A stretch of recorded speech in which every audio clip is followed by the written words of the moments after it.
ఆదోని మండల పరిధిలోని పెద్దతుంబలం గ్రామంలో ఎన్టీఆర్ భరోసా పింఛన్ సచివాలయ సిబ్బందితో కలిసి పింఛన్ లబ్ధిదారులకు ఇంటింటికి వెళ్లి పంపిణీ గ్రామ టీడీపీ నాయకులు. ఈ సందర్భంగా గ్రామ టీడీపీ నాయకులు మాట్లాడుతూ ముఖ్యమంత్రి నారా చంద్రబాబు నాయుడు మరియు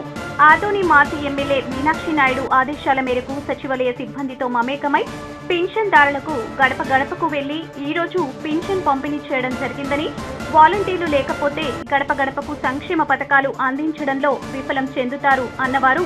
ఈ రోజు నోరు వెళ్లబెట్టి చూస్తున్నారని, ముఖ్య రోజుల్లోనే పెన్షన్స్ 100% పంపిణీ చేయడం సాధ్యమవుతుందని, ఇచ్చిన హామీలను నెరవేర్చడంలో చంద్రబాబు నాయుడికే సాధ్యమని కొంతమంది వైసీపీ నాయకులు అనేక రకాల ఆరోపణలు చేస్తున్నారని, ప్రభుత్వం వచ్చి కేవలం 2 నెలలు కూడా పూర్తి కాలేదని, రాబో రోజుల్లో అభివృద్ధి ఎలా ఉంటుందో